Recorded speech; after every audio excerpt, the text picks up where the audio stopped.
Good afternoon students. इस video के माध्यम से हम लोग क्रोध एंगर से संबंधित कैसे कैसे वाक्य बनाए जाते हैं, किन समयों पर उनका प्रयोग करना चाहिए, इस संबंध में चर्चा करें। क्रोध यानी एंगर, गुस्सा। पहला है चुल्लू भर पानी में डूब मरो, मतलब गुस्से में कोई किसी से कह रहा है चुल्लू भर पानी में डूब मरो। You should be ashamed of yourself. चुल्लू भर पानी में डूब मरो। You should be ashamed of yourself. अथवा सेम ऑन यू, तुम्हें अपने पर शर्म आनी चाहिए। Same on you. चुल्लू भर पानी में डूब मरो। You should be ashamed of yourself. You should be ashamed of yourself. तुम्हें अपने ऊपर शर्म आनी चाहिए। अथवा shame on you, अपने पर शर्म करो। दूसरा है तुम्हें शर्म आनी चाहिए। तुम्हें शर्म आनी चाहिए। You should be ashamed of yourself. तुम्हें शर्म आनी चाहिए। You should be ashamed of yourself. तुम बड़े चलते पुर्जे हो। तुम बड़े चलते पुर्जे हो। यू आर टू क्लेवर या यू आर टू स्मार्ट। तुम बड़े चलते पुर्जे हो। यू आर टू क्लेवर या यू आर टू स्मार्ट। तुम बड़े चालू आदमी हो। तुम बड़े चालू आदमी हो। You are an extremely cunning man. You are an extremely cunning man. चालू मतलब धूर्त। तुम बड़े चालू आदमी हो। You are an extremely cunning man. लानत है तुम पर। Shame on you. लानत है तुम पर। Shame on you. तुम बड़े नीच हो या तुम बड़े धूर्त हो। तुम बड़े नीच हो या तुम बड़े धूर्त हो। You are a mean fellow या you are a cunning fellow.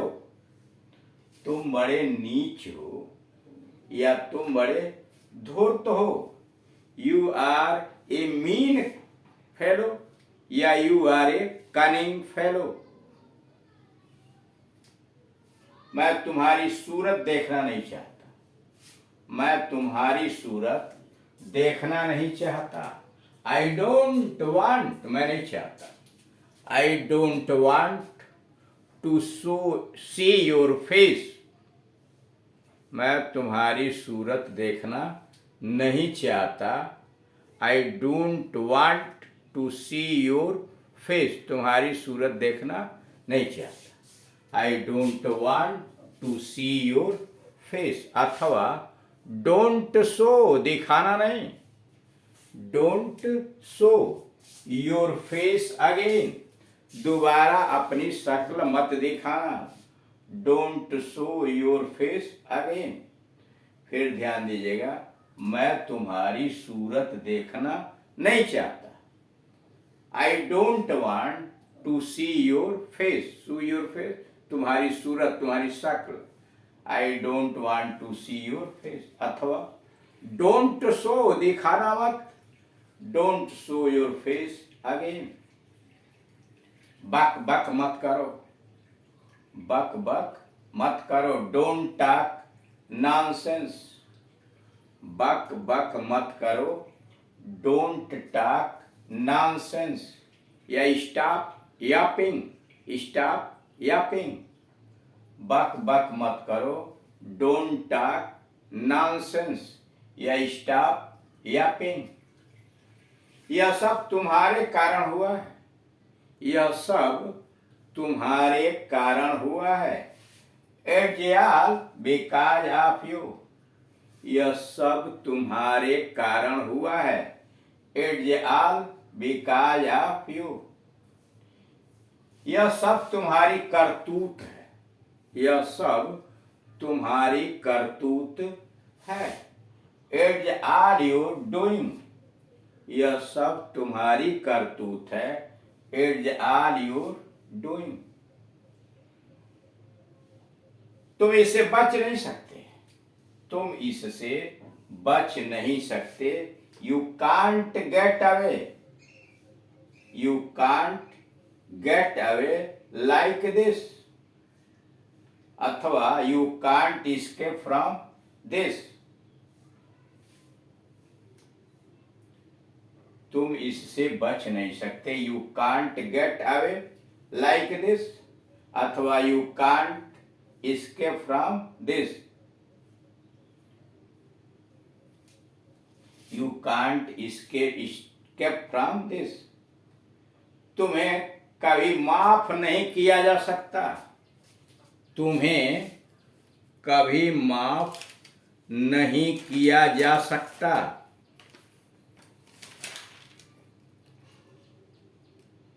तुम्हें कभी माफ नहीं किया जा सकता।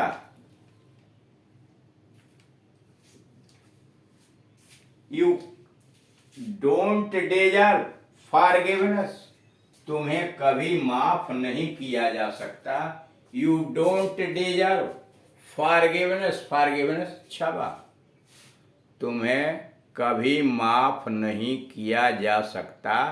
यू डोंट डिजर्व फॉरगिवनेस, अथवा you can never be forgiven for this.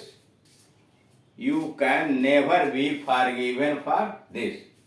तुम्हें कभी माफ नहीं किया जा सकता है। You don't deserve forgiveness, you don't deserve forgiveness, अथवा you can never be forgiven for this. You can never be forgiven for this. उसके जिम्मेदार तुम हो, उसके जिम्मेदार तुम हो। You are responsible for this या दैट। उसके जिम्मेदार तुम हो। You are responsible for this या फॉर दैट। अब आइए नोट पर। नोट नंबर 1, उच्चारण के दृष्टिकोण से, यानी प्रोनाउंसिएशन के दृष्टिकोण से, उच्चारण के दृष्टिकोण से लूज, या लोयसी लूज, लूज का मतलब होता है खोना, और लूज ढीला एक समान। प्रोनाउंसिएशन अगर देखा जाए उच्चारण के दृष्टिकोण से, तो L O S E loose, L double O S E loose, दोनों का उच्चारण एक है, लेकिन अलग अलग क्या है। लूज का मतलब खोना, उस लूज का मतलब ढीला, परंतु अर्थ एकदम भिन्न है। परंतु अर्थ एकदम भिन्न है। हम भारतीय उच्चारण के अनुसार स्पेलिंग करने में अभ्यस्त होते हैं। हम भारतीय लोग, जैसे हिंदी का उच्चारण होता है और उस उच्चारण के अनुसार हम लोग स्पेलिंग बना लेते हैं, उसी प्रकार हमारी हैबिट बन गई है कि इंग्लिश भी उच्चारण के अनुसार स्पेलिंग बना लेते हैं, और उस स्पेलिंग करने में अभ्यस्त होने के कारण लूज के स्थान पर लूज लिख दिया जाता है। यानी यल ओ यस ए लिखने के बजाय यल डबल ओ यस ए लिख देते हैं। समानांतर शब्द क्यों होता है? समानांतर शब्द गूज, जी डबल ओ यस ए गूज, बत्तख, noose, N double O S ई नूज, फांसी का फंदा को दृष्टिगत रखते हुए, यानी जैसे गूज जी डबल ओ यस ई होता है, noose N double O S E होता है, तो उसी तरह से हम लोग loose L double O S E होता है लूज, तो खोने वाले लूज को भी हम लोग यल डबल ओ यस ई लिख देते हैं, जबकि यह गलत है और ऐसी चीजों से हमें सावधान रहना चाहिए। अब आइए note number 2, get, GET, get का मतलब होता है प्राप्त करना। गेट का मतलब प्राप्त करना। क्रिया के साथ विभिन्न विभक्ति अव्यय प्रीपोजिशन, क्रिया के साथ विभिन्न विभक्ति अव्यय यानी प्रीपोजिशन लगाकर कैसे कैसे विचित्र अर्थ बन जाते हैं। करा गेट के बाद आप विभिन्न प्रीपोजिशन जोड़ के, विभक्ति अव्यय जोड़ के कैसे कैसे अर्थ वाले शब्द बन जाते हैं। जैसे गेट अबाउट, गेट अबाउट का अर्थ है चलना फिरना। गेट अबाउट का मतलब चलना फिरना। He gets about with difficulty, वह बड़ी कठिनाई से चलता है काम। सिंस हिज इलनेस, अपनी बीमारी के समय से, since his illness he gets about with difficulty, अपने बीमारी के समय से वो बड़ी मुश्किल से चलता फिरता है। अब यहाँ देखिए गेट बैक, गेट बैक का मतलब वापस आना, यानी गेट के बाद बैक लगा दिया तो get back. When will you get back, यानी विभक्ति या प्रीपोजिशन लगा करके मीनिंग बदल दी गई। When will you get back, तुम कब वापस आओगे। गेट डाउन, गेट डाउन का मतलब उतारना। Don't get down from the running train, don't get down from running train, चलती गाड़ी से मत उतरो। Don't get down from running train. अगला है गेट गोइंग, प्रारंभ करना। गेट गोइंग प्रारंभ करना। They wanted to get going on construction of the house, they wanted to get going on construction of the house. उसी तरह से गेट इन का मतलब प्रवेश करना, गेट अप का मतलब उतरना, गेट आउट का मतलब निकलना, गेट अप का मतलब सोकर जागना, गेट थ्रू इकट्ठा होना और गेट टुगेदर इकट्ठे होना, गेट थ्रू सफल होना। यानी इनका विभिन्न तरह के अर्थ वाले इन शब्दों के प्रयोग से बन सकते हैं। इनके प्रयोग में हमें बड़ी सावधानी बरतनी चाहिए। Thank you.